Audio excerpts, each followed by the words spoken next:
Okay. Alright. Hello, Ana macam tak dengar situ. Assalamualaikum Ah, akhi. Waalaikumsalam. Minta maaf lambat. Tadi Oh, ada. dengar busy sungguh lah.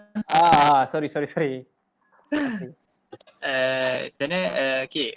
Okay ke? Boleh macam mana keadaan Salman sekarang? Okay.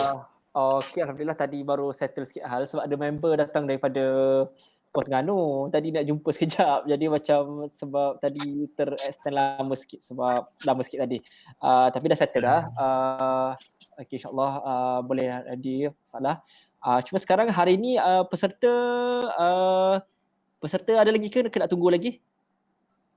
Pesertanya ni lah. Ini. Alright. Okay, no problem. Okay. Kalau ada semua sekali 1, 2, 3, 4 orang semua yang 4 orang ni semua tak ada hari tu minggu lepas kan? Tak ada. Ini Okay. kira baru jugalah. Okay. Okay, jadi perlu berkenalan ke ataupun nak start dengan Nana ke macam mana? Perkenalan ringkas sajalah setakat nama dan background bagian sikit. Okay, boleh. Okay, boleh. InsyaAllah boleh. Okay, ringkas. Jadi serahkan pada siapa dulu Okay. Maksud Ana, saya. saya. Ana je. Sama je. Dah je. Okay. Bismillahirrahmanirrahim. Okay, saya sekali lagi minta maaf. Saya agak lambat daripada tu. Sepatutnya semalam. Lepas tu tunda hari ni. Sepatutnya hari 9.30 saya tunda ke 10. Sekarang dah 10 suku. Jadi saya akan cuba mempercepatkan. Tapi pada masa yang sama, saya akan cuba mempercepatkan supaya kita boleh lebih banyakkan perbincangan kalau ada. Okay, dan saya akan perkenalkan diri saya secara ringkas. Okay, nama saya Wan Muhammad Salman. Okay, boleh panggil saya Salman cukup. Wan Salman lah. Saya prefer Salman. Wan Salman pun boleh. Saya sekarang sekarang dalam pengajian perubatan, tahun 5 perubatan di USIM, Universiti Sains Islam Malaysia. Dan juga itu saja untuk background pendidikan lah. Dan saya pernah menulis beberapa dan penulis dan pernah menerbitkan artikel saya di beberapa portal. Dan juga pernah masuklah satu pertandingan menulis dan itulah kalau setakat kalau ada nak tanya pengalaman saya untuk menulis untuk di portal ni dah 6 tahun. On off lah ceritalah, tak adalah macam saya jadi kolumnis tetap tapi ada menulis untuk sikit sebanyak. Jadi itu untuk pengenalan lah, ringkas insyaAllah. Okay, jazakallah khair. Jadi untuk makluman Salman, ada salah satu peserta ni bukan peserta, dia untuk tujuan rakaman. So dia hanya ni lah. Jadi dummy je lah kat dalam kelas ni untuk tujuan rakaman. Okay. No problem. Tak salah. Saya betul lah. Nama saya Khairul Najmi, boleh panggil saya Najmi. Tahun kedua Bachelor Sains Perniagaan Tani di UPM Serdang. Sekarang ni belajar secara maya lah. Kelas pun maya juga. Tidak boleh balik UPM lagi. Okay. Walaupun minggu depan dia kasih datang untuk kosongkan bilik lah. Nampaknya ada peserta baru, Ashtar. Boleh perkenalkan diri? Buka mic kalau boleh.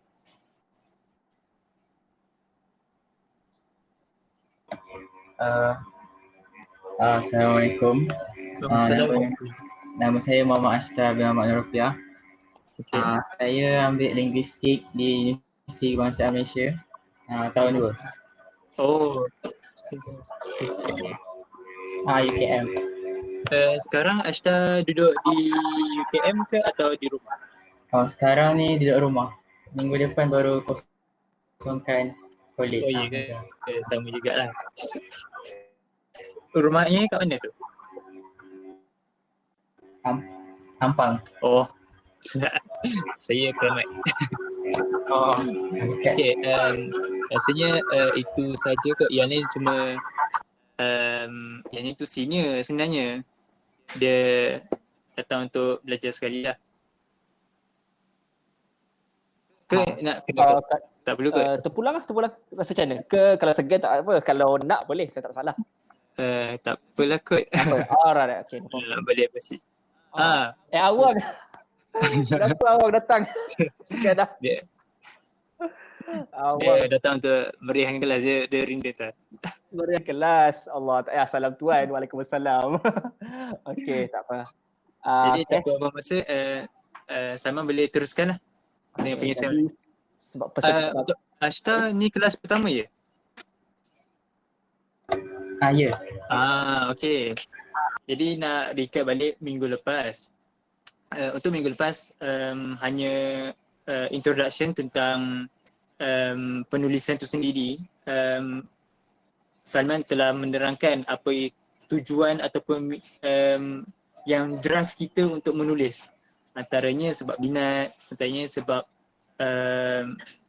passion seseorang itulah. Jadi saya nanti akan dikongsikan semulalah dalam grup. Jadi minggu lepas tak sentuh banyak pun tentang tak sentuh dalam sangat kan, betul Salman kan? sikit je. Sikit je, lepas tu ada kerja sikit lah. Itu sebagai latihan lah.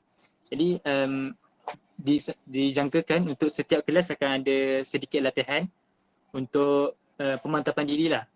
Dan nanti Salman akan betul lah, insyaAllah.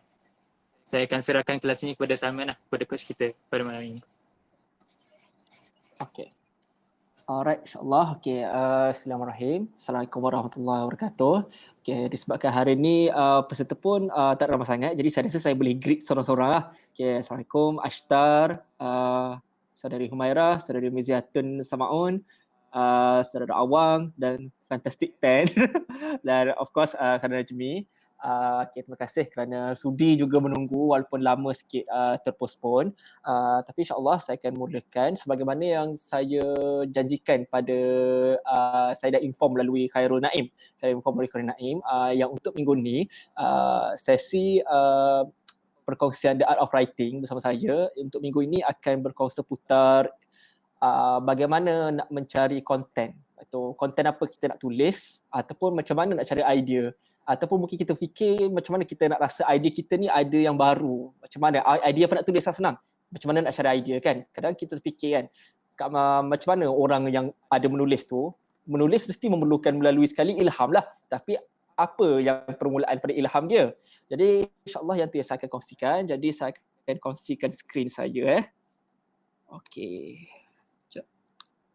Bentangkan sekarang seluruh skrin lah. Okey. Share. Alright nampak skrin saya? Nampak. Okey, sekejap saya buka PowerPoint. Alright.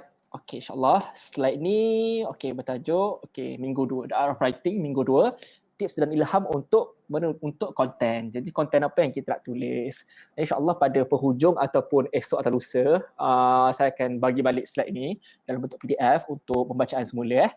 Okey, jadi bila kita bincangkan tentang ilham, tips dan ilham untuk konten ni, jadi banyaklah soalan-soalan yang berkaitan tentang idea ni kan. As simple as first kita nak tulis pasal apa kan. First kali nak tulis pasal apa. Ataupun macam kita tahu dah kita nak kena tulis segak sambut kan. Jadi macam mana nak cari idea. Ataupun macam mana nak datangkan ilham kan. Ataupun kadang-kadang kita rasa macam kita ada beberapa idea. Jadi kadang-kadang kita terfikir bagaimana nak datang untuk ilham menulis tu, datang dengan konten yang baik dalam penulisan kan. Dan juga kadang-kadang ini salah satu soalan yang agak, bagi saya, jawapan saya untuk soalan last ni agak kontroversial. Itu bagaimana nak cari idea baru dan original. Jadi kadang-kadang ada orang tak menulis, kadang-kadang sebab dia rasa apa bezanya kalau aku tuliskan dia tulis, idea aku sama je dengan idea dia. Jadi apa pembaharuan yang aku akan bagi. Jadi macam kalau macam adakah jadi se-original mana aku nak kena menulis supaya aku ni boleh dikira aku. Maknanya bukannya aku tiru je apa orang lain tulis. Jadi kadang-kadang isu tentang konten atau idea ni, nak cari konten, macam mana nak cari konten, kebanyakan persoalan saya ialah tentang persoalan yang last kali, bagaimana nak cari idea baru dan original. Okey, jadi jawapan untuk soalan ni mungkin agak kontroversi pada setengah orang, walaupun mungkin ada setengah orang boleh menerima, setengah orang mungkin tak boleh terima, tapi kita boleh bincangkan lah. Okey, jadi jawapan saya kemungkinan agak straightforward, tapi adalah sebab-sebab dia lah. Okey, jadi contohnya saya nak membuat perkongsian iaitu perkongsian pelajaran menulis daripada Arundhati Roy. Jadi nama penuh Arundhati Roy ni iaitu Susanna Arundhati Roy, ialah seorang penulis daripada India yang terkenal dengan bukunya The God of Small Things. Dia juga merupakan seorang aktivis hak asasi manusia dan alam sekitar di India. Okey, ni antara buku dia lah, buku dia yang menang anugerah The God of Small Things. Jadi banyak yang dia tulis. Honestly, saya tak pernah baca satu pun buku dia, tetapi saya berkongsi daripada orang lain yang berkongsi tentang buku dia. Jadi apa yang saya nak kongsikan ialah pendapat beliau tentang apa artinya bila kita menulis tentang sesuatu isu atau perjuangan. Okey, jadi apa yang dia katakan dalam salah satu temu bual dia ni, kita mungkin boleh dapat pelajaran iaitu bagaimana sebenarnya kita melihat satu konten tu. Adakah konten tu perlu original? Adakah konten itu perlu jadi diri kita sendiri? Atau adakah konten tu berbeza daripada orang lain? Jadi ini sebenarnya dipetik daripada siaran Facebook Jurnal Sang Pemula. Pernah dengar? Ada yang pernah dengar mungkin Jurnal Sang Pemula? Kalau ada pernah dengar ke? Tak pernah. Tak pernah? Okay. Anyway, nanti saya boleh sharekan link bawah ni. Ni link asal dia. Nanti saya akan copy lah kot nanti. Okay, dia asalnya daripada dan dia penulis yang menulis di Jurnal Sang Pemula ni, dia memetik tentang pendapat Arundhati Roy ni berdasarkan daripada buku Arundhati Roy iaitu The Shape of the Beast, Conversation with Arundhati Roy, iaitu salah satu buku tentang kompilasi temu bual Arundhati Roy. Temu bual bersama Arundhati Roy. Jadi apa yang saya nak kongsikan bukan semua, tapi beberapa bahagian yang saya nak tekankan, iaitu tentang konten dan tentang ilham. Jadi macam mana sebenarnya Arundhati Roy memahami apa konten dan apa idea yang kita menulis setiap kali menulis. Dari mana sebenarnya kita dapat. Jadi saya bacakan ya. When one is writing to advocate a political position or in a support of a people's movement that has been yelling its lungs out for years, one is not trying to be original. One is adding one's voice to theirs in order for them to be heard. Almost by definition, one is reiterating what they are saying. Okay. Jadi kat sini pun, okay, saya rasa kat sini pun dah boleh nampak dah. Okay. Saya pendapat Arundhati Roy ialah kebanyakan apa-apa sahaja yang ditulis dalam satu pendapat politik ataupun posisi politik ataupun dasar-dasar seorang, dan apabila seorang tu memperjuangkan sesuatu, sebenarnya kebanyakan daripada kita ataupun boleh jadi semua daripada kita tak ada mendatangkan satu pendapat yang baru. Sebenarnya apa yang kita buat hanyalah menambah daripada apa yang orang-orang sebelum kita dah pernah buat dah. Kita cuma menambah je lagi ataupun kita cuma menyuarakan kembali. Sebab itu dia kata, almost by definition, one is reiterating what they are saying. Maknanya orang sebelum ni pernah cakap. Dia cakap sekali lagi apa yang orang lain cakap. Jadi kat situ dah nampak dah hint di mana sebenarnya kita dapat konten. Sikit-sikit tapi ada lagi apa dia cakap. Okay, my essays iaitu Arundhati Roy's essays are not about me or my brilliance or my originality or lack of it. They are not meant to be a career move. They are about restating the issue. They are about saying the same things over and over again. Malah kalau dalam daripada pendapat yang ini pula, ayat ni daripada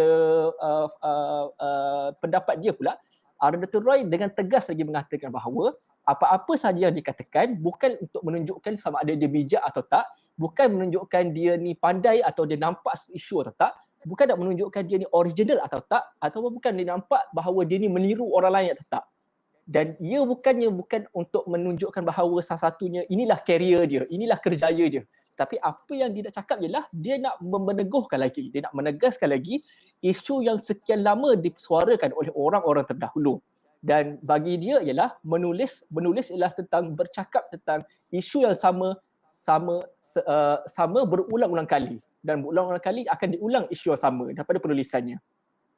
Jadi ini pendapat dia tentang apabila kita menulis, maknanya sebenarnya kita kebanyakan pada masanya ataupun mungkin semua orang menulis tentang benda yang sama tapi diulang kembali, mungkin dengan cara baru, mungkin dengan cara sama. Tapi kepentingannya ialah di sini ialah mengulang kembali apa yang telah dicakapkan.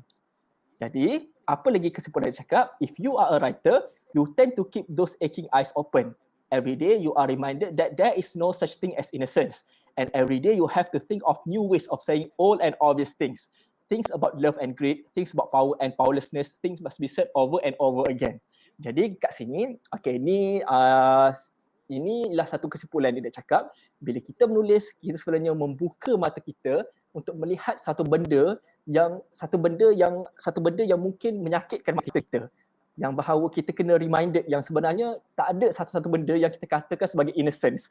Kita tak sepatutnya keseboleh-bolehnya kita tak berlapik dan kita tak berlapik bila kita bercakap tentang satu-satu isu. Dan kita mesti selalu memikirkan, yang saya nak tekankan di sini ialah at every day you have to think of new ways of saying all and all these things. Jadi selalunya apa yang kita nak tulis ialah kita sebenarnya mengulang kembali, kita mencari jalan baru untuk bercakap tentang perkara yang lama dan perkara yang jelas berlaku. Jadi itu yang kita perlu cari. Bagi saya setuju dengan Arundhati Roy. Jadi sepatutnya kita bercakap tentang orang yang kita bercakap tentang benda-benda yang sama yang mungkin tak didengari tetapi sebenarnya pernah dikatakan dahulu dan pernah kita nampak sekurang-kurangnya. Jadi sebenarnya semua benda tu sudah pun berlaku. Yang sebab itulah dikatakan daripada Arundhati Roy, dia berpendapat bahawasanya tidak ada satu benda yang dikatakan 100% original. Malah kalau pada saya sendiri, kita boleh macam ambil iktibar daripada tentang dakwah Rasulullah sallallahu alaihi wasallam. Okey, jadi contohnya adanya persamaan mesej dakwah antara Nabi Muhammad dengan para rasul terdahulu. Jadi penyampaian mesej ini juga macam kita boleh tengok daripada salah satu contoh penulisan Fatimah Syarha, artikel Fatimah Syarha, Ustazah Fatimah Syarha di Harian Metro. Poin yang saya nak ambil lah di perenggan keempat. Perenggan ketiga dan perenggan keempat, iaitu mengajak keluarga dan masyarakat kembali ke jalan yang benar adalah tugas mulia. Ia tugas Nabi dan Rasul. Kita semua adalah pendakwah. Kita cuba lihat ajakan Rasul kepada masyarakat je. Syariat yang dibawa mereka mungkin berbeza mengikut zaman, namun mereka membawa risalah yang satu, iaitu agama Islam. Okey, mungkin. Sebab itu dikata syariat yang dibawa mungkin berbeza, tetapi mereka sebenarnya membawa satu agama yang sama. Okey. Sebagai contoh, bahkan besar kaitan antara dakwah Islamiah dibawa Nabi Muhammad sallallahu alaihi wasallam dengan dakwah Nabi terdahulunya. Jadi nak kata kat sini sebenarnya, mungkin syariat, pensyariatan, mungkin fiqh dan segi ibadah dia mungkin berbeza. Tetapi intipati atau prinsip-prinsip yang dibawa oleh Nabi Muhammad, hakikatnya ialah mesej-mesej dakwah yang dibawa oleh Nabi terdahulu lagi. Iaitu contohnya mengesahkan Allah, ikhlas beribadat, beriman dengan hari kiamat, beriman dengan semua rasul yang terdahulu juga, okay, dan juga memberi perangsang kepada manusia untuk berbuat baik dan taat, menimbulkan rasa takut melanggar perintah Allah, menimbulkan rasa gemar menyah diri dengan budi pekerti mulia. Saya mengatakan ini diturunkan untuk membenarkan syariat-syariat rasul-rasul terdahulu.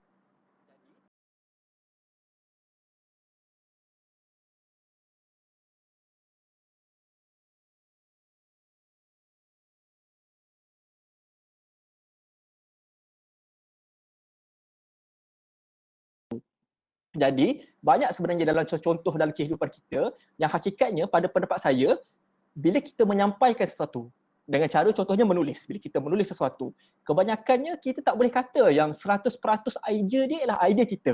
Kebanyakannya kita menyampaikan daripada apa yang telah ada terdahulu. Oleh itu, saya simpulkan dalam beberapa 3 poin pendapat saya tentang ilham atau idea untuk konten. Okay. Jadi pada pendapat saya, kebanyakan penulis hakikatnya mengulang-ulang kembali mesej terdahulu. Tidak ramai yang berani, tidak ramai yang boleh berani berkata ideanya ialah 100% daripada dia saja. Malah bagi saya fiction pun sama. Kebanyakan orang tak boleh kata. Kebanyakan orang mesti dapat ilham daripada someone else. Jadi maknanya tak ada such thing as 100% originality pada pendapat saya. Jadi bila kita kata tentang originality ni atau keaslian ni, pada pendapat saya keaslian ini ialah satu benda yang relatif sebenarnya. Itu dinilai secara asasnya adalah berpandukan sejauh mana penulis mampu menghasilkan cara pembawaannya sendiri, ayatnya sendiri, analisis dia sendiri dan sudut pandangnya sendiri. Jadi sebab itulah pada saya, kalau nak dapat ilham atau idea untuk konten yang baik, hal ini bermakna penulisan yang baik datang daripada sumber pengetahuan asal yang baik. Contohnya daripada mana kita rujuk sumber itu? Boleh jadi daripada pembacaan yang baik, daripada tontonan video yang sesuai, daripada penceritaan riwayat ataupun kisah hidup daripada orang lain, daripada kita menemubual seseorang yang berkaitan, dan juga daripada pengalaman sendiri, dan juga banyak lagi sumber-sumber lain yang kita boleh rujuk. Okey, dan juga sumber-sumber ini yang saya sebut ni, sumber asal ini kita hadam, kemudian kita proses sumber-sumber asal ini, dan dia akan dengan cara selepas proses itu kita buat satu kesimpulan, dan kesimpulan itulah menghasilkan apa konten yang kita nak tulis, dan konten yang tulis tu ialah penulisan yang terakhir terhasil akhirnya. Okay, tapi ini output ni tak semestinya output ni terus boleh tulis. Kadang-kadang at least kita dapat content dulu, kita dapat idea dah. Kita nak tulis pasal apa. Okay, tapi pada saya untuk kelas minggu ni saya tak ada sharing lagi untuk macam mana kita nak start tulis. Inilah macam mana saya nak ceritakan kalau contoh pada saya sendiri berdasarkan pengalaman saya daripada dahulu lagi macam mana saya dapat idea untuk menulis biasanya daripada pengalaman sebelumnya, daripada cerita-cerita sebelumnya, daripada sumber-sumber lain dan jarang saya boleh kata ataupun hampir tak ada saya boleh kata 100% tu datang daripada idea saya sendiri semata-mata. Sebab kebiasaannya memang kita sebenarnya kebanyakannya mengulang-ulang kembali mesej terdahulu. Jadi oleh itu saya boleh simpulkan kita ada proses menghasilkan konten. Menghasilkan konten saja, bukan penulisan, konten saja dulu. Konten apa nak tulis dulu Okey, kita ada daripada tiga step yang kita kena lalui, iaitu mula-mula melalui input dulu. Okey, kita perlu kalau kita nak menulis tentang sesuatu berdasarkan apa yang saya telah ceritakan tadi, berdasarkan Arundhati Roy dan juga berdasarkan mesej-mesej dakwah apa semua tu, kebanyakannya kita kena tahu dulu tentang sesuatu baru kita boleh sharing tentang sesuatu. Contoh dia, kalau katakanlah gelas tu tak berisi, macam mana kita nak minum? Kalau gelas tu tak berisi, macam mana kita nak hidang kat orang lain? Kalau kita tak masak, macam mana kita nak bagi orang lain makan? Jadi kita perlu ada sesuatu, baru kita boleh hasilkan sesuatu. Okey, so contoh daripada input yang kita ada ialah kita boleh buat pembacaan. Contohnya kita boleh baca buku, kita boleh cari artikel secondary tak apa. Buku ni mungkin susah bagi setengah orang. Kadang-kadang ada orang, kebanyakan daripada saya ialah daripada artikel dan juga daripada kelas kerja dan artikel akademik dan juga daripada statistik. Okey, dan kadang-kadang ada juga artikel yang saya hasilkan berdasarkan daripada macam saya tonton video dan juga ada sedikit sebanyak daripada pengalaman dan ada juga temu bual ni saya belum pernah lagi. Setakat ni saya belum pernah. Tetapi kalau contohnya dari segi jurnalis ataupun dari jurnalis, banyak antara mereka contohnya daripada temu bual lah. Jadi sebab itulah mereka boleh hasilkan artikel. Contohnya. Jadi daripada sumber-sumber input ni, okay, lepas itu kita akan mengadakan kita pergi ke next step iaitu proses. Kita memproses apa input primary yang kita dapat itu. Contohnya kalau kita baca beberapa buku atau beberapa artikel ataupun beberapa pandangan, kita buat perbandingan itu. Ataupun kalau kita ada beberapa kajian kes, kita buat perbandingan. Ataupun kita analisis maksud statistik itu. Ataupun kita boleh dalam hati kita sendiri ataupun dalam kita penulisan yang kita contoh-conteng, kita boleh buat satu bentuk kritikan. Maknanya kita kritik, betul ke apa dia kata? Kita persoal kenapa dia kata? Kita mungkin tak setuju, kita mungkin setuju. Kat situ pun kita dah ada pendapat kita sendiri. Itu pun satu proses. Ataupun kadang-kadang dia as simple as kalau kita baca benda tu dalam bahasa Inggeris. Kemudian kita terjemahkan kembali. Proses penterjemahan pun pada saya merupakan satu proses juga. Bukan sekadar satu macam kita buat satu yang tak aktif. Terjemahan adalah satu yang aktif. Sebab apa? Sebab terjemahan membolehkan kita memahami macam mana konteks orang kita, macam mana konteks orang seperti kita boleh faham. Sebab itu kita buat proses terjemahan. Sebab terjemahan ialah satu cara untuk memindahkan satu benda yang tak difahami kepada satu benda yang difahami oleh orang ramai. Jadi pada saya terjemahan merupakan satu proses yang penting juga. Lagi-lagi kalau kita dah ambil daripada sumber bahasa Inggeris ke bahasa Melayu atau bahasa Arab ke bahasa Melayu contohnya. Ataupun sebaliknya bahasa Melayu ke bahasa Inggeris ke, terpulang kepada siapa target audience kita. Okey, ataupun kadang-kadang kita melihat ada satu numbers. Contohnya kita ada data mentah. Statistik yang mentah raw statistics. Okey, kita ada raw statistics ataupun kita ada statistik yang dah dihasilkan, contohnya dah ada mean, median apa semua. Kemudian kita hasilkan secondary statistics. Contohnya macam daripada raw data kita buat contohnya macam mean dia purata dia berapa, mode dia berapa, median dia berapa, persen dia berapa, kita buat pie chart, kita buat bacat. Itu pun sebenarnya satu proses juga untuk menghasilkan macam mana kita nak pergi pada konten. Ataupun contohnya bila kita membaca tentang cerita tu mungkin salah satu bentuk macam penceritaan daripada A sampai Z mengikut kronologi. Tetapi kemungkinan dari segi kronologi tu orang tak nampak macam mana benda A menghasilkan benda B. Tetapi kita sendiri dengan secara aktif boleh membuat penakkulan atau membuat kesimpulan A menyebabkan jadinya B. Jadi bila kita ada proses-proses ni, proses-proses inilah yang akhirnya menjadi output. Output adalah yang mendatangkan konten-konten kita. Contohnya konten kita ni boleh jadi pendapat kita sendiri tak berasaskan semua input dan proses ni. Ataupun kritikan baru. Contohnya macam orang dah tulis pasal ni, kita kritik artikel dia. So itu satu konten bagi saya. Ataupun kita dah analisis. Jadi kita bentangkan hasil analisis kita dalam satu penulisan. Ataupun kita dah buat perbandingan. Contohnya, jadi kita bandingkan apa yang berlaku di tempat lain dengan apa yang berlaku di tempat kita, ataupun apa yang berlaku pada masa lalu dengan apa yang berlaku pada masa yang sekarang. Okey, kita buat perbandingan. Jadi hasil perbandingan itu kita boleh bentangkan dalam satu output. Ataupun paling mudah, benda ni paling mudah. Paling mudah ialah orang dah cakap dah pasal benda tu. Kita cakap je lah sekali lagi. Okey, contohnya mengulang kembali pendapat sama dengan cara yang lain. Okey. Ini untuk ini satu contohnya macam paraphrasing ataupun rephrasing. Kita memfrasakan semula, kita bagi faham semula. Okey, semua ni ada banyak contoh dalam ni lah. Contohnya ialah kalau contohnya mengulang kembali pendapat sama dengan cara sendiri, saya boleh simpulkan contohnya ialah daripada pendapat primary, buku Thaqafah Daiyah ataupun Thaqafah Daiyah ataupun pengetahuan seorang da'i, seorang pendakwah yang ditulis kertas kerja yang ditulis oleh Dr. Yusuf Qaradawi. Kemudian Ustaz Hazrizal Abdul Jamil telah membaca benda tu, kemudian dia memproses kembali dan dia membuatkan orang boleh faham dengan konteks-konteks semasa. Dia tulis kembali apa maksud-maksud yang difahami dan dihasilkan sebuah buku bernama Seni Berfikir Yang Hilang. Itu antara salah satu contoh yang paling mudah, tetapi sebenarnya susah jugalah sebab dia buat jadi satu buku lain kan. Dan juga dia ambil contoh-contoh lain. Okeylah, okey. Jadi slide saya sampai ke sini, tapi sebenarnya sebelum ni saya ada pernah share satu bahan rangsangan sebelum ni. Jadi Najmi, boleh nak tanya, ada yang peserta dalam ni dah pernah dapat tak yang sebelum ni? Belum. Belum? Yang peserta yang ada hari ni adalah peserta baru. Peserta baru. Okey, tak apa. Alright. Okay, saya share sekejap Saya stop share screen saya. Okey. Oh, ada yang baru masuk Okey. Saya cuba share satu ni. Saya cuba share satu video. Contoh Satu contoh thought proses saya lah. Alright saya rasa sebabkan tak ramai orang ni, saya rasa okey, sekarang 10.40. Sempat kot tengok satu video yang sekejap slow sikit.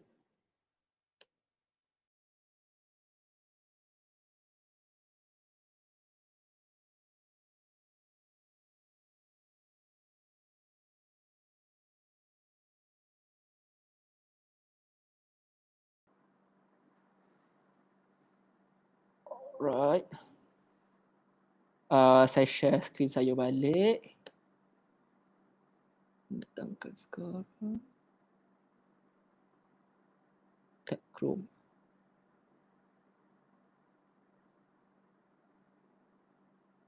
Okey, nampak tak ni yang video YouTube ni? Hello? Nampak? Nampak, alright saya full screen.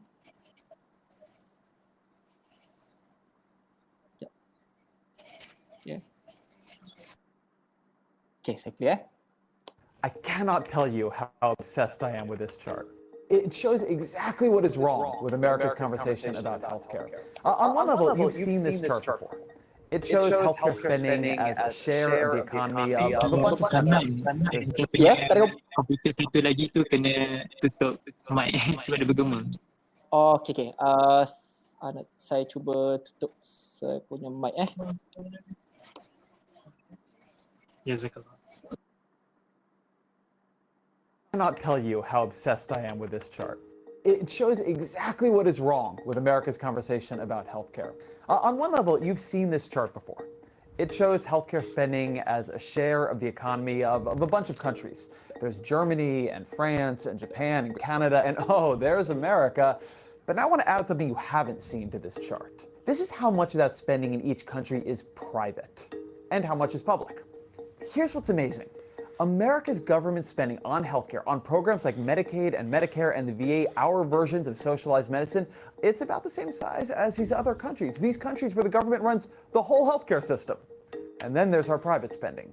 It's the private insurance system that makes healthcare in America so expensive. Conventional wisdom says that the government is more expensive than the private sector. It can't say no, it's corrupt, it's inefficient, it's slow. You want something done right, you give it to the private sector. That is what we hear in America all the time. And yet here we are with the biggest private sector spending the most. Why is a free market so bad at controlling the cost of healthcare in the United States?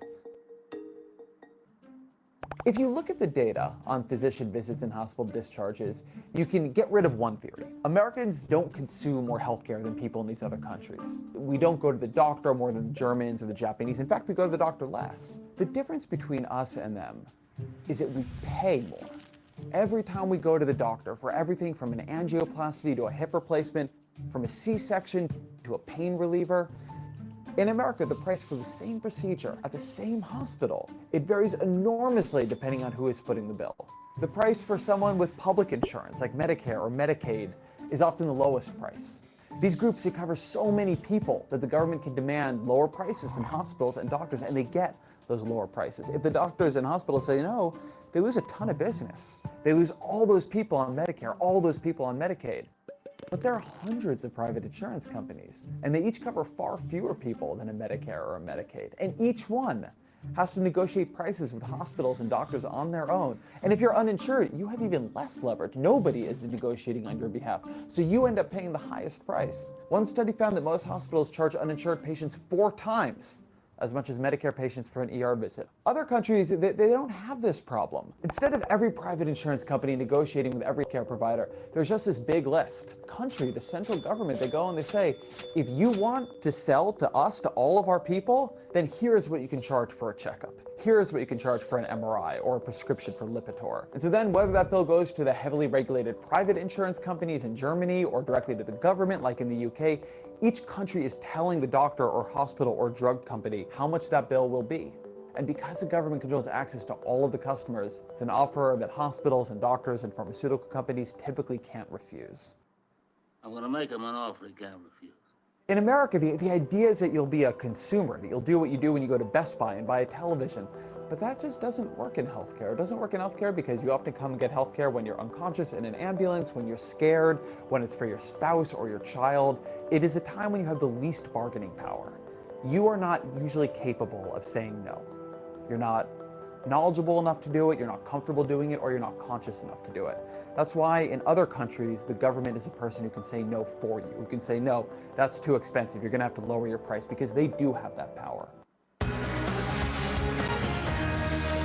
A new push for single-payer health care right here in the U.S. Single payer! Now! California and others are saying maybe we should adopt the European model. If we decided to create a single-payer system with one of these huge price lists in the U.S., there'd be nothing to stop lobbying from hospitals, from doctors. Single-payer system that is expensive, even as expensive as now in America. These groups have so much power because they are so rich that it's really hard to get them to bring down the prices, make it cheaper. All that money they make, that becomes political power, and years and years and years of overpaying. Those are huge industries now, and they have a lot of influence in Congress. Under a single-payer system, if we did drive prices down, doctors and hospitals, they would be paid less than they are right now. That might mean some of them close, or some go out of business, or some move. It would be really painful. One person's waste is another person's essential service, or local hospital, or their income. But then single-payer, it's not an all-or-nothing choice. For instance, there's a really interesting section of Bernie Sanders' Medicare for All bill, where he lays out this interim plan. It's a plan he wants while he's setting up his new single-payer system. And in that plan, he expands Medicare to cover vision and dental, and he opens it to nearly everyone, not just people 65 and older.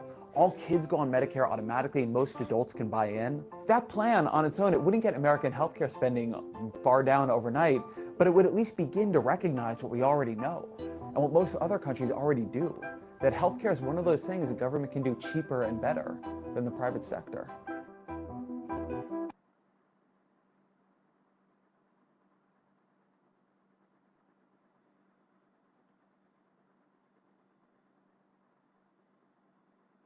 Alright, dah habis dah tengok video tu Dah. Okay. Alright. Jadi saya tak sure sebab memandangkan kita dah quite lewat. Tapi tak apa, saya akan cuba tanya, saya buka. Okey. Tak apa, saya cerita proses saya dulu. Okey, jadi apa yang saya nak tunjuk pada video ini sebenarnya bukannya saya nak macam mengajar siapa tentang macam mana healthcare system US. Poin dia ialah itu merupakan salah satu video yang membawa saya kepada macam mana saya boleh menulis salah satu artikel di jurnal Sang Pemula. Okey, masa tu baru mula PKP. Okey, jadi antara tema-tema yang saya boleh tulis ialah tentang yang dia bagi pilihlah dalam pertandingan menulis tu. Contohnya saya boleh tulis antara tema dia ialah kesetaraan. Dia tema besar dia tentang kesetaraan lah, tentang equality lah. Equality for healthcare ke equality for apa-apalah in economics lah usually sebenarnya apa yang point dia. So dalam jenis apa benda tu antara beberapa tema ialah hormat pada nyawa dan juga kesetaraan ekonomi kalau tak silap. Jadi daripada video tu, okay, video tu merupakan input saya. Contoh apa yang saya nak katakanlah input saya. Video itu merupakan macam mana saya terfikir. Saya rasa ada kepentingannya untuk saya cerita bila kadang-kadang kita idea yang famous lah daripada even yang Malaysia pun terpengaruh. Contohnya pada zaman Mahathir dulu, kita ada mula membuatkan banyak penswastaan. Contohnya kalau dulu PBT yang akan majlis daerah, majlis bandaraya, Dewan Bandaraya yang akan kutip sampah. Lepas tu syarikat swasta yang akan buat kutip sampah. Contohnya Alam Flora. Dulu Jabatan Bekalan Air yang akan bagi bekalan air, tapi sekarang tugas tu dah dialihkan kepada Syabas contohnya, Syarikat Bekalan Air Selangor untuk KL, Selangor, Putrajaya contohnya kan. Tetapi dasar perswastaan ni tak semestinya semuanya baik. Tetapi dibuktikan contohnya di US, di Amerika Syarikat, di US, bila kita buat healthcare di private, dia semuanya jadi lagi mahal dan juga dia membuatkan satu hujah di situ bila government yang tolong negotiatekan harga healthcare, sebenarnya government akan berjaya buatkan benda betul jadi lagi murah. Contohnya ialah di Malaysia. Jadi idea saya mudah saja. Apa saya buat, penulisan saya memang saya buat ni berdasarkan apa yang macam Arundhati Roy cakap je, iaitu video tu dalam English, saya terjemahkan balik poin-poin dia. Saya terjemahkan poin-poin dia. Kemudian kan saya bentangkan poin dia tu berdasarkan satu-satu. Kemudian saya bandingkan apa yang terjadi di US dan apa yang terjadi di Malaysia. Okey, dan saya membuktikan bahawa saya cuba berhujah bahawa kalau kita katakanlah nak perkhidmatan kesihatan kita. Jadi saya rasa kalau kita swasta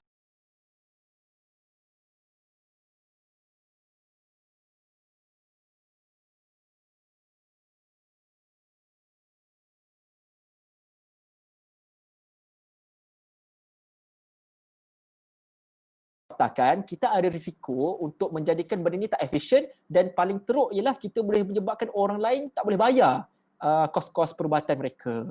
Jadi saya buat perbandingan itu. Jadi sebab tu saya kata berdasarkan cerita yang US ni, kita tak boleh buat swasta sepenuhnya. Kita kena cuba cari jalan untuk sedia ada dengan keadaan sekarang, tapi kita kena cuba cari lebih untuk mendanai sistem sedia ada.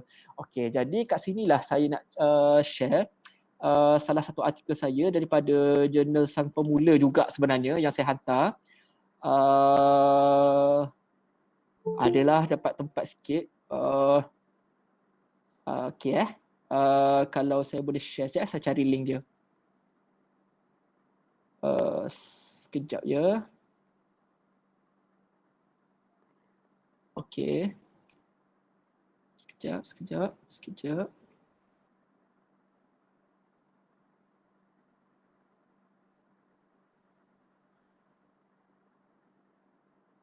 Alright. Okay, sekejap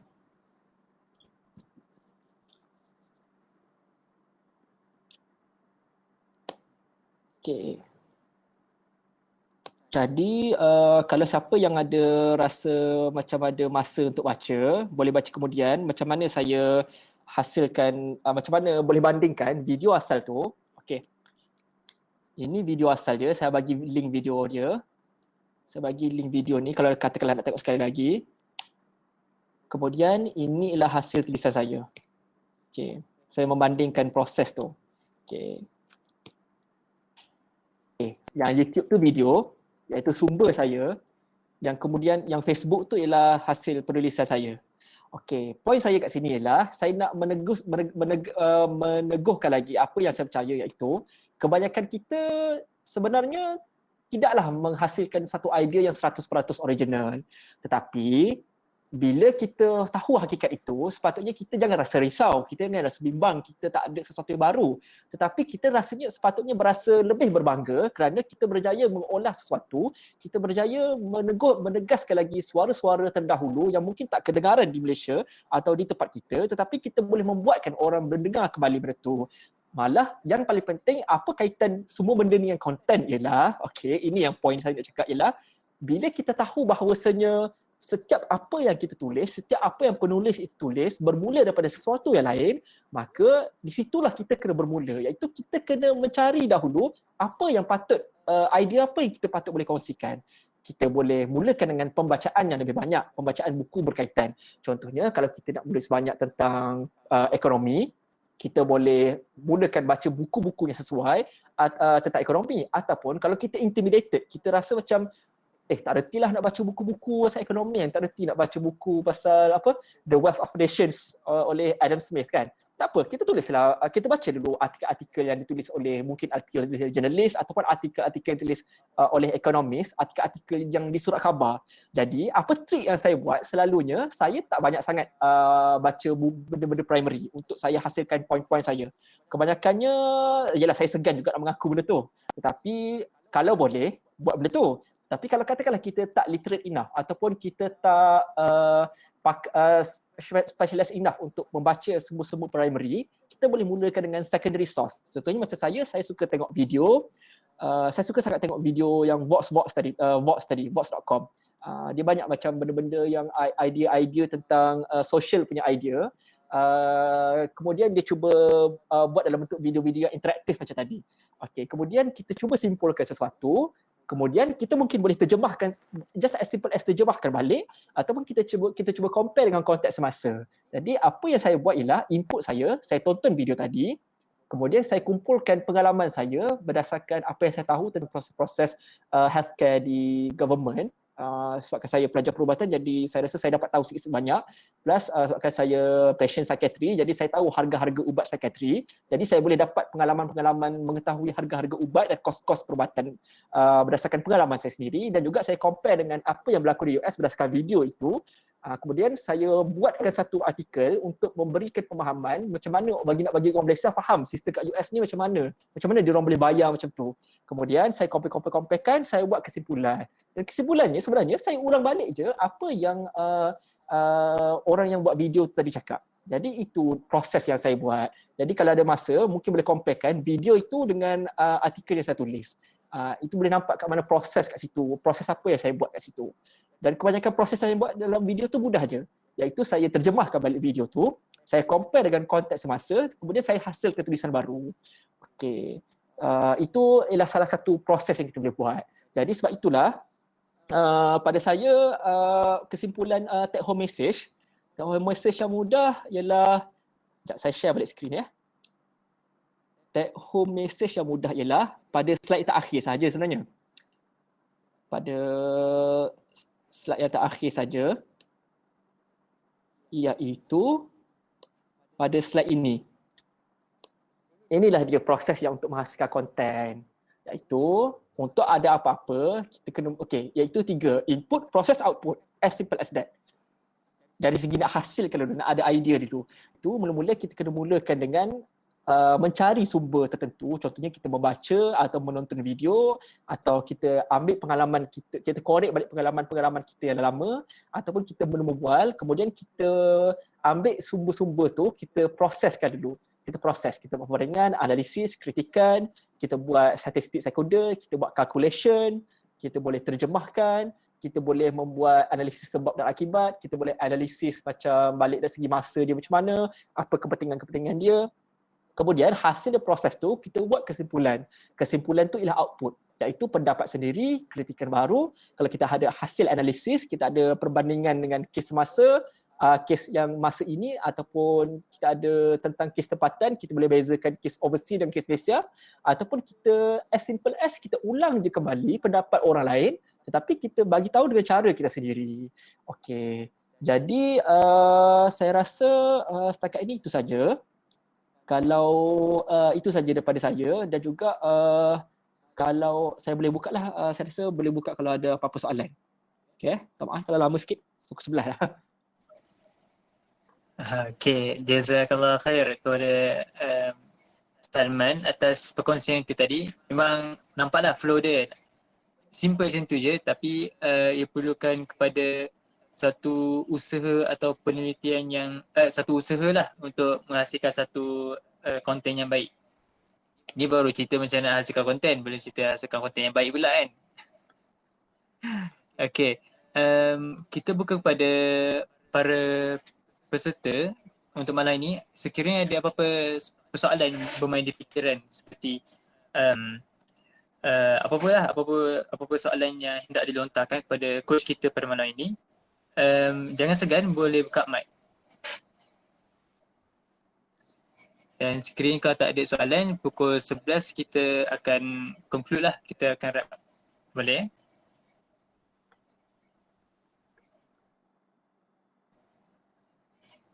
Ashta, kalau ada soalan boleh tanya, kalau tak ada respon okey je.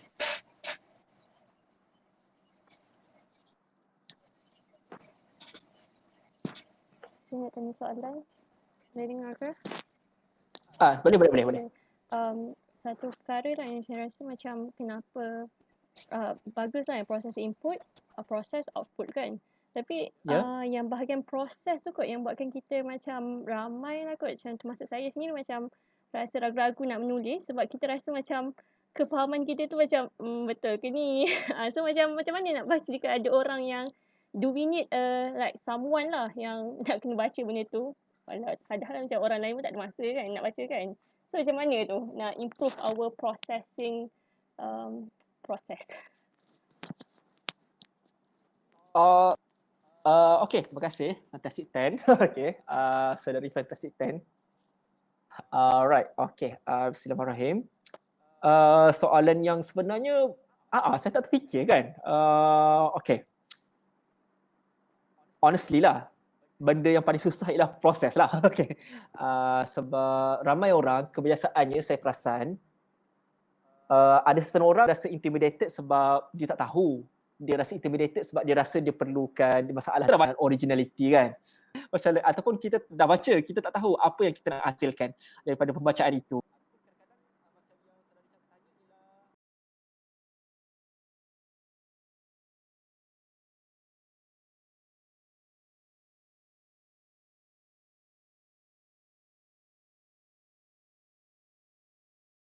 Ataupun kadang-kadang macam yang saudara tanya ialah kita baca tapi kita tahu apa yang kita faham tu betul atau tak kan. Okey.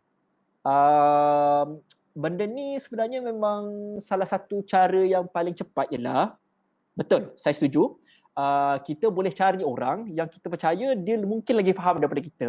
Contohnya kalau katakanlah kita ada kawan lain, kawan yang macam contohnya, boleh saya tanya, saudari sekarang bidang apa? Ataupun mahir dalam bidang apa? Sekarang tengah buat designing. Designing. Okey. Contoh kalau nak menulis dalam bidang apa? Sumber apa yang dibaca contohnya? Mungkin macam baru je join a virtual summit. So my writing is based on what I understand of the virtual summit lah. Okay. Okay, that's nice. Virtual summit yang ramai penulis tu ke? Bukan. Virtual summit about business.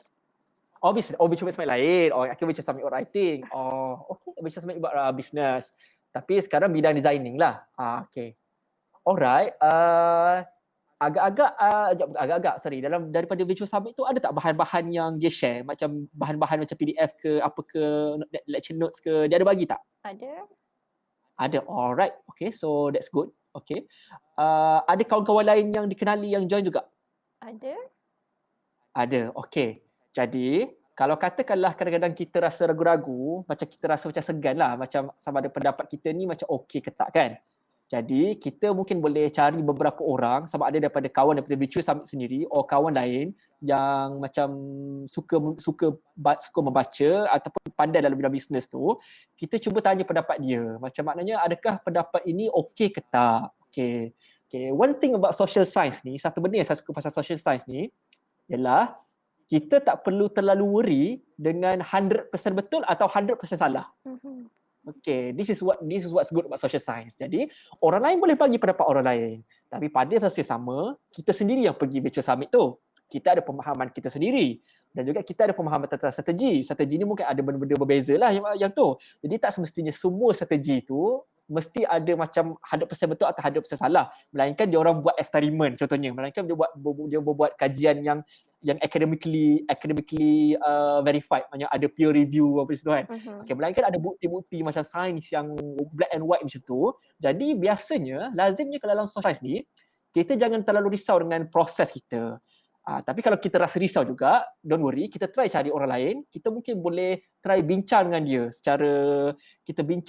secara berbual, ataupun kita bincang dengan dia dalam WhatsApp kan. Macam aku faham macam ni, apa pendapat kau? Mungkin macam ni.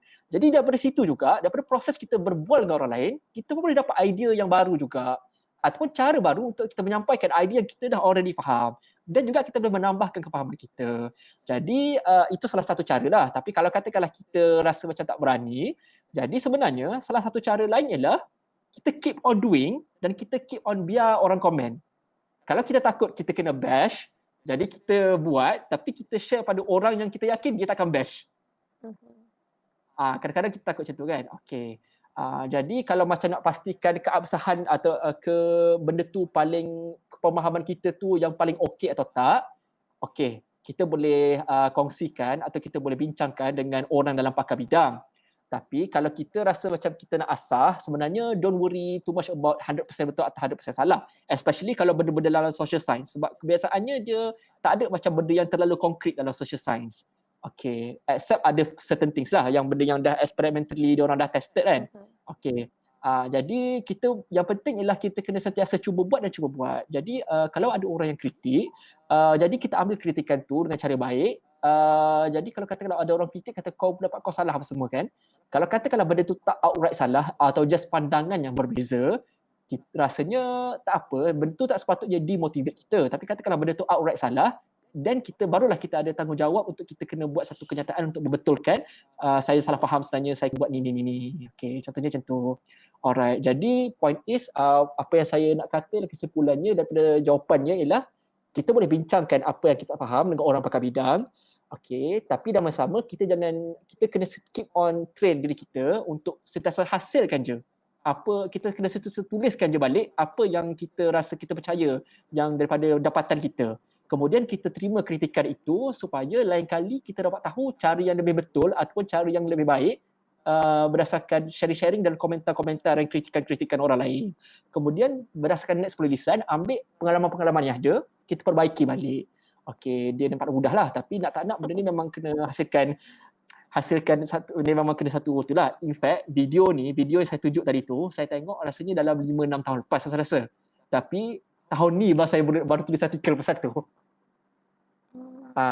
Tapi ada certain things saya baca sekali, saya terus buat. Ada certain things saya baru baca setengah jam tadi, saya terus boleh buat something sebab saya dah biasa. Ada certain things lah, tapi ada certain things saya tak berani sikit. Tapi kalau benda tu kita dah berani, rasanya why not kan? Jadi biasanya cara paling mudah ialah kita start dengan apa yang kita tahu dan kita cuba buat dengan apa yang kita tahulah. Lama-lama nanti kalau ada orang komen, kita perbaiki balik pada next. Saya harap menjawablah sikit sebanyak. Okay. Thank you menjawab. Okay, welcome. Okay, soalan yang jawapannya panjang sebab dia membuat kita terfikir tentang soalan proses tu sendiri kan. Dan untuk jadikan dan saya pernah dengar juga kata-kata dari seorang kawan, dia cakap believe in the process.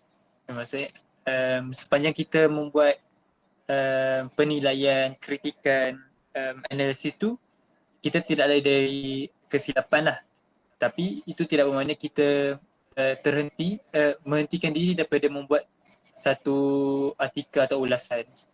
Kita belajar daripada kesilapan kita terima pandangan orang dan kita perbaiki penulisan kita. Ashta, okay, ada soalan lain ke kita berhenti setakat ni? Nak tanya, kan Sila. kan kita ada salah satu cara untuk kita menulis tu kan, sama ada kita buat repetition pendapat orang lain tu kan. So macam kalau macam saya dalam bidang linguistik, so basically macam saya artikel yang dalam linguistik tu memang dia macam agak berulang lah, sebab dia mesti fokus dalam bahasa. So macam kalau lah kita nak ulang balik pendapat seseorang tu, macam mana kita nak bagi dia menarik dan orang mungkin akan nampak macam, oh ni ada benda baru, macam tu lah. Okay. To be honest lah. Okay, yang ni memang saya intimidated sebab orang linguistik tanya saya macam mana. Sebab saya pun tak tahu nak jawab macam mana kan. Sebab pengalaman saya honestly quite terhad lah. Dan saya tak pasti saya sendiri akan dapat memberi satu cara yang baru atau tak. Tapi saya rasa mungkin saya boleh, baiklah, contohlah. Macam mana cara kita nak bagi nampak kalau kita repeat balik idea, sama ada idea tu orang lain akan nampak macam sebagai suatu benda yang baru ke tak. Okay, kadang-kadang benda ni tricky. Okay, benda ni quite tricky lah. Tapi first of all, kita tanya balik. Adakah kita sebenarnya memang nak bagi tahu benda baru atau kita nak bagi satu orang ilusi yang benda tu benda baru? Okay, satu.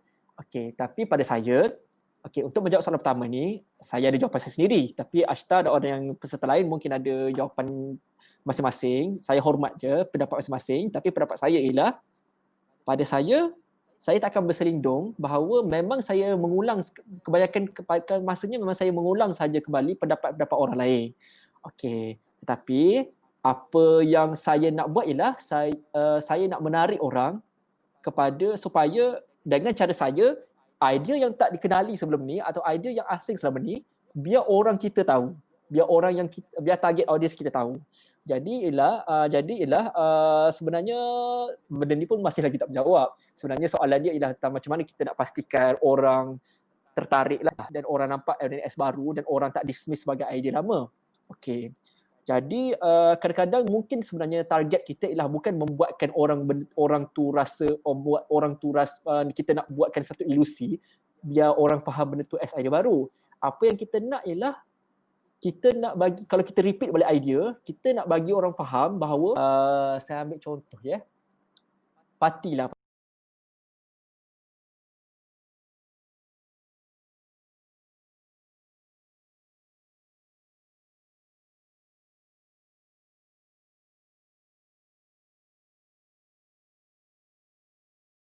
Pasal parti. Okey, pasal parti lah. Parti ni, pasal pendatang asing tanpa izin, benda ni ialah benda yang dah lama lah. Dan bukannya kat Malaysia saja ada. Dekat US pun ada. Dekat Singapura pun ada. Okey. Dekat Australia pun ada. Okey. Kenapa saya sebut negara-negara ni? Okey, dia ada kepentingan dia. Tapi saya nak fokus pada Malaysia dengan Australia je. Alright. Okay. Contohnya. Okey. Sebagai satu contoh, dia ada salah satu approach lah. Salah satu approach kita nak mengulang kembali idea yang lama supaya orang rasa idea lama ni penting. Kadang-kadang kita mungkin tak boleh nak buat satu ilusi yang idea ni idea baru. Tapi kita boleh menekankan kepentingan idea yang lama ni penting. Kenapa? Kerana dia mungkin boleh affect, dia boleh mempengaruhi salah seorang daripada kita atau orang yang kita kenali.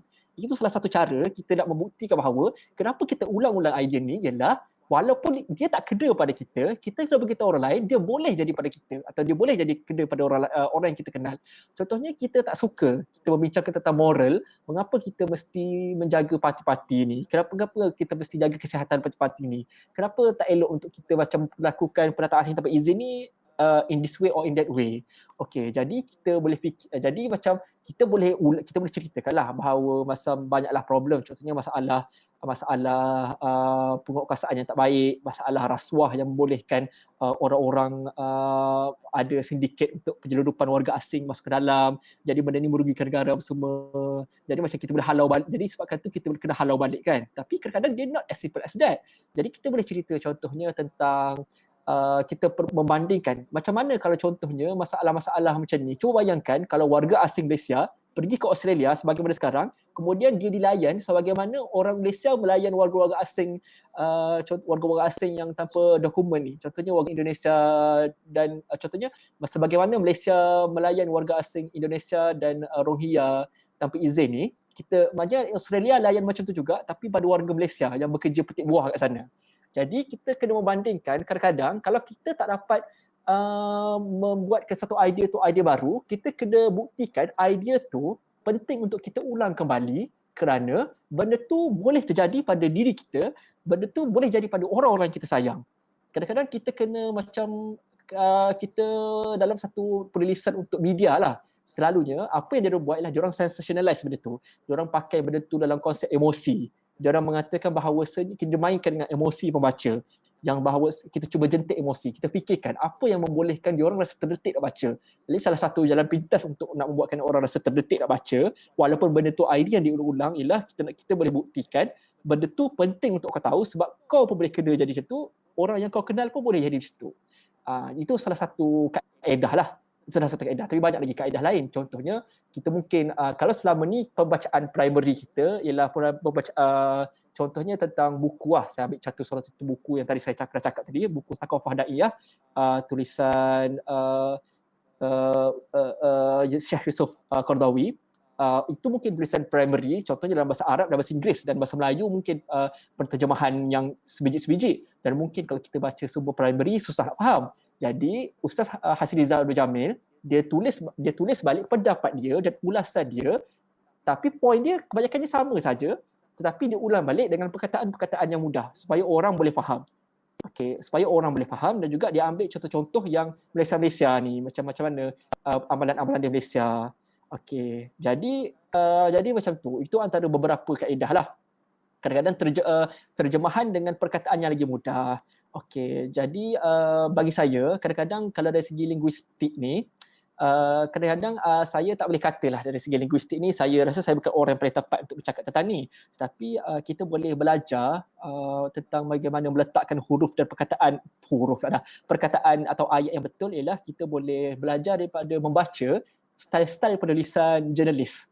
Sebab biasanya jurnalis ni mereka memang menulis untuk mengejar pembaca. Kalau kita baca penulisan akademik, mereka baca untuk diterbitkan. So target dia orang lain.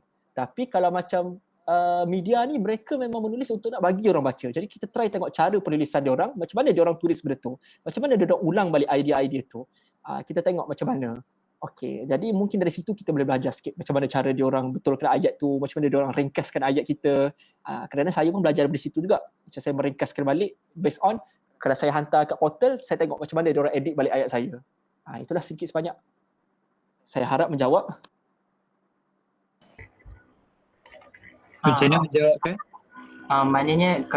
Maknanya contoh selain linguistik lah, maknanya contoh kita kalau kita buat repetition tu, kita kena kait dengan isu semasa lah, kiranya macam tu. Salah satu contohnya kita boleh buat macam tu. Faham. Kadang-kadang itu semasa. Sebab tu saya dalam satu slide saya, kita boleh compare kalau benda tu berlaku di bukan tempat kita compare dengan isu tempatan, atau kalau benda tu berlaku pada masa yang lampau, kita boleh compare dengan apa yang berlaku pada masa yang lalu. Kadang-kadang sejarah itu berulang disebabkan kita lupa tentang sejarah. Jadi sebab tu kita kena ulang balik sejarah tu. Sebab tu macam ada Jas Satayana cakap kan. Apa Jas Satayana cakap? Saya lupa dah. Sejarah ialah sejarah apa? Orang yang berlupa tentang sejarah akan bound to repeat sejarah. Akan mengulangi sejarah itu. Okey.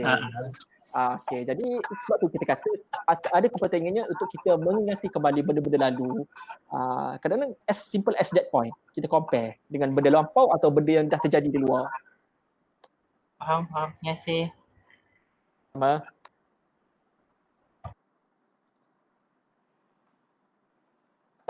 Okey. Masa pun menunjuk pukul 11.16. Harapnya tak ada persoalan lagi. Ke ada lagi yang bertanya? Saya kira sampai 5 ke? 1, 2, 3, 4 dan 5. Okey. Alhamdulillah. Kita selesailah kelas untuk minggu kedua ini. pelbagai soalan dan pandangan masing-masing daripada peserta sendiri yang mencungkil pemikiran kita, membuat kita berfikir. Jadi bagus kalau ada soalan, keep on asking. Jangan segan, jangan malu bertanya. Tanya je. Memandangkan kelas dibuat secara maya, muka pun dekat kan dengan telefon. So tips Sulaiman. Allah Akbar. Nak jawab ke Salman? Okey, tak apa. Jadi kita akhiri. Salman apa lagi ke? Okey. Jadi untuk Ada apa-apa tugasan ke atau? Okey, saya memandangkan saya tak sure sama ada peserta akan konsisten ke tak, yang sama akan join ke tak. Jadi saya tak memaksa kalau ada yang nak try buat homework boleh try, yang tak rasa macam just nak dengar saja pun tak ada masalah. Saya tak ada masalah pada personally saya, melainkan kalau penganjur memerlukan semua orang hantar. Tapi saya tak ada masalah personally. But then okay, honestly saya baru siapkan slide tadi, saya lupa nak finalize apa benda yang saya nak minta kalau ada tugasan tu. Jadi boleh tak saya confirmkan balik esok ke macam mana? Boleh, tak ada masalah. Nanti bagi tahu je Naim apa tugasan dia, nanti kita follow up dalam grup lah. Okay, ya, in fact yang tugasan hari tu untuk peserta lepas pun saya tak check lagi. Adalah seorang dua hantar. Tapi saya cubalah. Okay, kalau siapa yang ada, tapi point is mostly yang kalau homework saya bagi ni bukannya saya nak betulkan, saya mungkin akan komen je lah, macam kita sharing. Jadi mungkin kalau macam anda semua ada masalah tentang proses, kalau anda join bengkel ni dan join untuk buat homework sekali, kalau saya komen mungkin itu pun dah boleh jadi satu proses, satu latihan macam mana kita nak menjalankan proses analytical kita ataupun proses menghasilkan konten tu. Jadi itulah satu saya nak advocate untuk kalau nak buat homework. Baik kalau tak nak buat. Kira pandangan antara penulis lah kiranya. Betul. Tapi saya rasa lebih pada tu. Nanti saya akan finalize balik esok homework, sebab takut kalau saya fikir sekarang lambat pula. Okey, tak betul insya-Allah. Tak teringat nak fikir tadi. Tak ada apa-apa lagi? Itu saja. Tak ada, insya-Allah tu je. Right. Nanti slide akan dikongsikan ya. Okey, insya-Allah. Nanti okey, lepas ni terus pun boleh. Pada Naim pada Naim. Bagi Naim. Okey, saya share untuk makluman para peserta yang baru sertai malam ni, media dan designing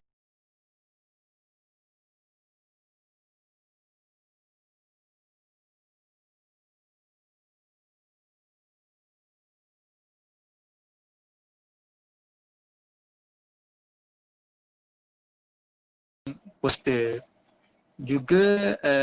Untuk kelas bagi siswi ada juga Quran time, itu kelas tadarus lah dan pembetulan tajwid.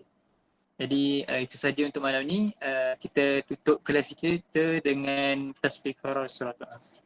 Subhanallahumma wa bihamdihi asyhadu an la ilaha illa anta astaghfiruka wa atubu ilaik. Bismillahirrahmanirrahim. Wal 'asr innal insana lafi khusr illa allazina amanu wa 'amilus solihati wa tawassaw bil haqq wa tawassaw bis sabr. Amin ya rabbal alamin. InsyaAllah. Terima kasih Salman atas perkongsian pada malam ini. Assalamualaikum warahmatullahi wabarakatuh. Waalaikumsalam warahmatullahi wabarakatuh. Terima kasih semua kerana join. InsyaAllah minggu depan ada kelas sesi.